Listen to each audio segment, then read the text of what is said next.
Ya saudara, kembali lagi dalam Sapa Jambi pagi hari ini. Kita masih melanjutkan perbincangan kita terkait UMKM Jambi yang telah naik kelas dan terera digitalisasi. Nah pastinya untuk era digitalisasi ini untuk produk UMKM sendiri Kak, dan bagi pelakunya juga, apakah ada kriteria-kriteria tertentu untuk masuk ke dunia digital pastinya Kak? Apakah ada distandarkan atau gimana gitu Kak? Oke. Jadi sebenarnya hari ini kami sama-sama bergerak untuk Jambi Digital Movement istilahnya ya, bersama ada beberapa teman saya. Masalah digitalisasi ini sebenarnya hari ini baik pelaku usaha yang sudah umurnya di atas 40 tahun kan ada ada ya generasi milenial hari ini, ada juga yang kolonial kalau bahasanya gitu ya. Hari ini memang sudah mengarah ke sana semua. Kalaupun tidak mengarah ke sana, mereka sudah mulai cari tahu kok. Karena persaingan pasar hari ini ketat dengan adanya digitalisasi ini. Bahkan beberapa marketplace juga sudah menyediakan ruang bagi UMKM. Bahkan mereka banyak program juga untuk UMKM supaya UMKM itu masuk ke marketplace mereka untuk sama-sama dikembangkan, dan itu juga bagian dari program pemerintah ya. Jadi hari ini menjadi tanggung jawab semua untuk mengajak UMKM itu terlibat di pasar digital ini gitu. Jadi transformasi itu yang sekarang hari ini terus kita gaungkan untuk membiasakan para pelaku UMKM mulai melek teknologi. Bertahap memang, pastinya, tapi ya butuh bertahap. proses ya. Butuh proses, tapi saya lihat hari ini perkembangannya cukup signifikan ya Mbak ya. Jadi tidak terlalu ada masalah. Cuman kalaupun ada masalah hari ini kami lebih membridging mereka dengan program-program pelatihan.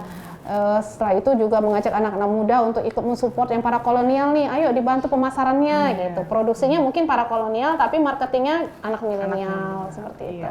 Nah, pastinya ini kan tidak terlepas dari peran pemerintah kita juga. Betul. Kita pasti butuh support, baik pemerintah kita sendiri ataupun pihak swasta. Betul. Kira-kira supportnya seperti apa sih? Banyak sih Mbak. Hari ini sudah eranya kolaborasi juga. Tidak ada yang bisa berdiri sendiri-sendiri. Pemerintah harus kolaborasi. Pokoknya semua itu stakeholder itu punya kepentingannya masing-masing gitu kan. Itulah yang kita bikin hari ini, combine, saling melengkapi, menutupi kekurangan satu sama lain, dan semuanya terpusat pada untuk UMKM naik kelas. Jadi scale up usaha, dan itu programnya sangat banyak. Bahkan dari swasta sendiri banyak program untuk pelatihan digitalisasi, apakah itu melalui kalau pemerintah pelatihan biasa lah ya, nanti bahkan ada juga yang program CSR yang begitu-begitu Mbak. Itu support semua kok. Jadi untuk pelaku UMKM sendiri Kak, dia bersaing dengan daerah lain ini gimana nih Kak? Apalagi kan di berbagai daerah pasti juga menggiatkan untuk pelaku UMKM-nya dan bisa bersaing di kancah nasional. Nah untuk Jambi sendiri gimana? Jadi gini Mbak, sekarang kan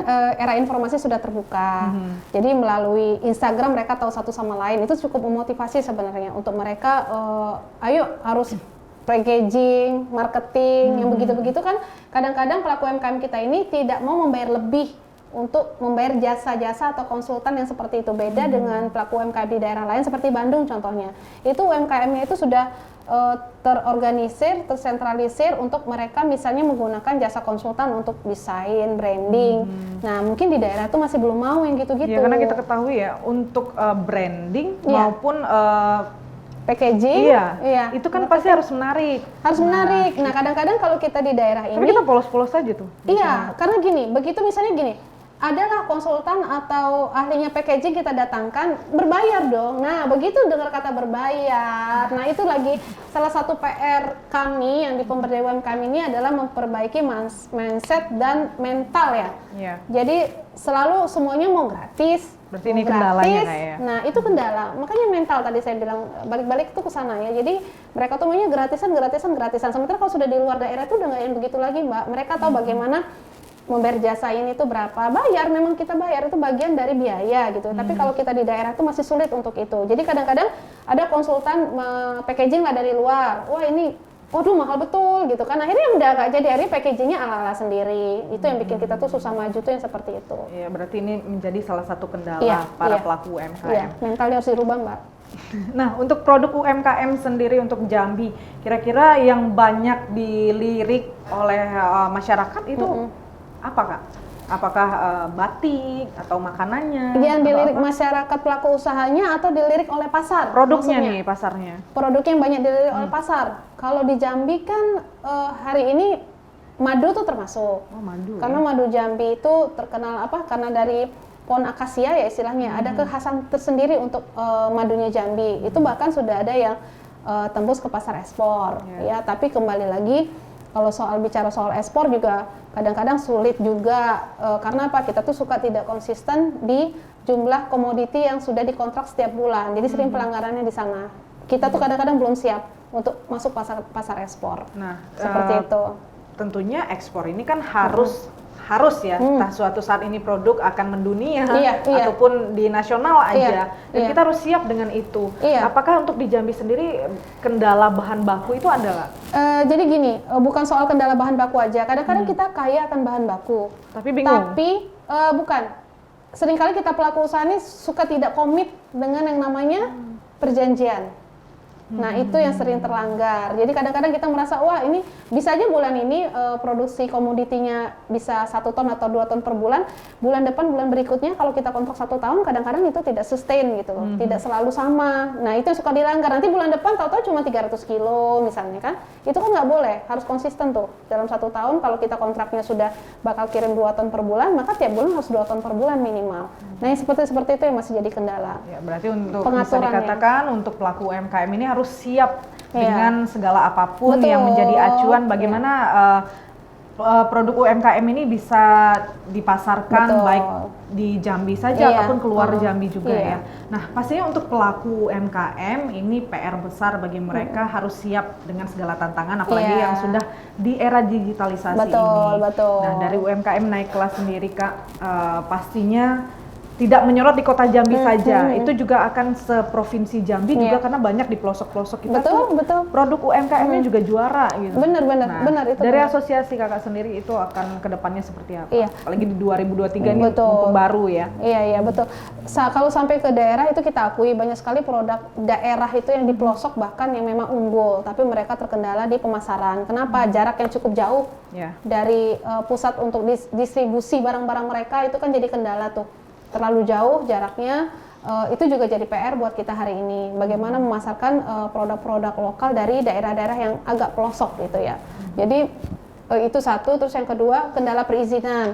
Segala sesuatu itu kalau sudah mau melintas keluar itu harus ada izin usahanya. Nah, banyak pelaku usaha kita itu hari ini nggak punya izin, tapi alhamdulillah pemerintah betul-betul support untuk UMKM, apalagi Pak Presiden ya. Pak Presiden betul-betul concern nih hari ini sama UMKM. Jadi beliau itu sekarang semuanya serba digital juga, izin buatnya digital, kayak bikin NIB itu nomor induk berusaha, terus bahkan NPWP, serba online semuanya. Jadi hari ini nggak ada lagi harus pergi ke kantor, antri, nggak lagi. Dan kami asosiasi juga hadir hari ini, bahkan memfasilitasi itu untuk membuat legalitas tanpa biaya. Berarti dari UMKM naik kelas ini memang benar-benar membantu para pelaku UMKM untuk mengurus segalanya. Iya, karena penting legalitas itu nomor 1, apalagi kalau produk yang terkait makanan, karena menyangkut menyangkut keamanan untuk dikonsumsi. Itu kan penting ya, jangan sampai keracunan. Iya, betul. Seperti itu.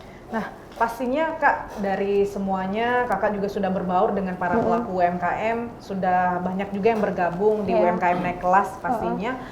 Terus bagaimana cara Kakak sendiri untuk pelaku UMKM Jambi ini untuk siap go digital? Pastinya siap tidak siap harus siap ya.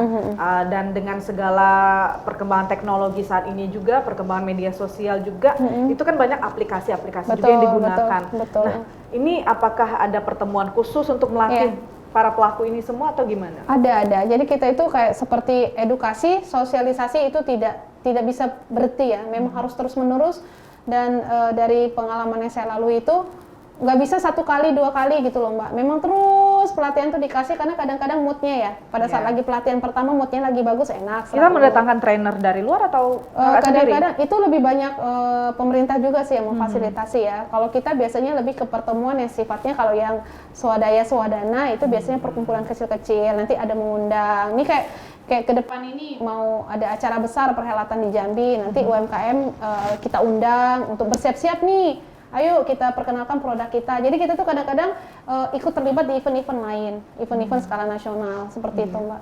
Nah, tentunya dengan era digital juga, bagaimana dengan penyerapan tenaga kerja untuk sektor UMKM ini sendiri? Jadi rata-rata pelaku UMKM khususnya yang mikro ya, mereka cenderung tenaga kerja itu bukan mengambilnya dari luar, tapi dia betul-betul lingkup terkecil di keluarga. Suami ikut bantu, anak ikut bantu, sepupu, ponakan seperti itu ya. Jadi dan itu tidak terdata di Dinas Tenaga Kerja, tidak ada. Tapi harapannya hari ini adalah begitu ada mikro sudah naik ke level berikutnya, kecil, dia itu kan mikro, kecil, menengah. Nah, itu diharapkan sudah mulai menyerap tenaga kerja sekitar tetangganya. Nah, itu mungkin sekarang tuh udah ada program juga di Dinas Tenaga Kerja untuk mensupport kebutuhan akan SDM di pelaku usaha UMKM. Iya, pastinya kalau yang mikro ini mungkin yang harus kita perhatikan ya Kak Iya. ya. Karena balik lagi tenaga kerjanya mungkin secara sukarela atau bareng-bareng ya. Sementara kan hak-haknya juga harus diperhatikan. Iya. Nah, jadi kalau mikro memang masih belum bisa Mbak. Jadi memang mereka sifatnya masih terbatas, bahkan produknya tuh dibuat setelah ada pesanan. Jadi kan orang biasanya produknya ada baru dibeli. Kalau ini enggak, produknya baru ada setelah ada yang pesan. Ada yang pesan, dibuat, baru dipasarkan. Betul, di PO dulu istilahnya kan. Nah, sementara itu pasti terkendala dengan izin nggak ya? Dengan segala macamnya. Sementara yang sudah membuat produk itu sudah mengurus perizinannya segala macam.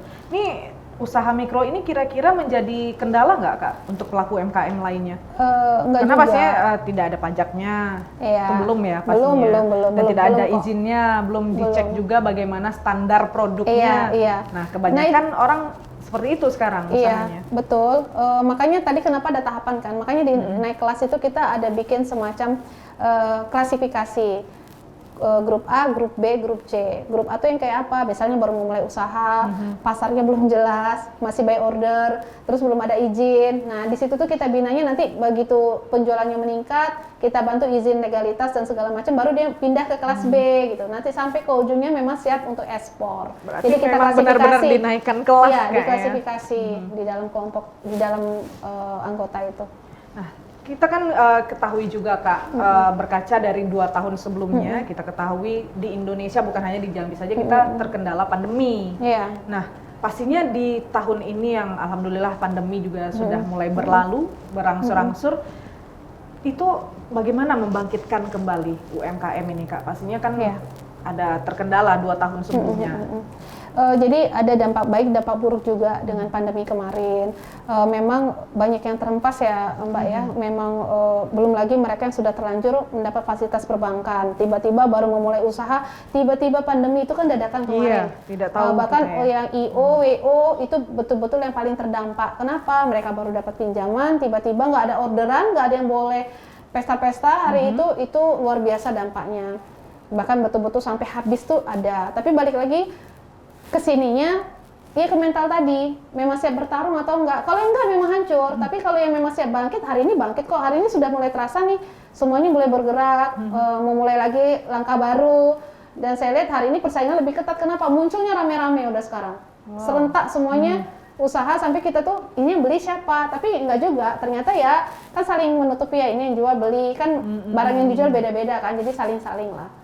Ekonomi tumbuh, sudah mulai terasa, ngelihatnya udah mulai nampak. Kak, kalau boleh tahu nih Kak ya, pastinya Kakak sebagai yang mengurus asosiasi UMKM naik kelas di Jambi ini bersaing juga dengan mungkin komunitas yang sama Kak. Dan pasti juga banyak pelaku UMKM yang juga bergabung di komunitas lainnya. Nah, agar tetap menyamakan prinsip dan visi misi, pastinya tujuan kita kan bagaimana UMKM Jambi ini dilirik tidak hanya di Jambi saja, tapi bisa kita bawa keluar. Itu bagaimana Kak? Apakah mungkin saling berkontribusi, saling komunikasi juga atau gimana? Justru saya sebagai ketua sangat menghindari yang namanya istilah kompetisi antar komunitas untuk UMKM. Karena bukan kompetitor. Nggak boleh Mbak. Karena istilah itu tuh harus saling support satu sama lain. Kayak saya misalnya mungkin fokus asosiasi yang saya pimpin ini lebih ke pemasaran fokusnya, memang mencari pasar buat anggota.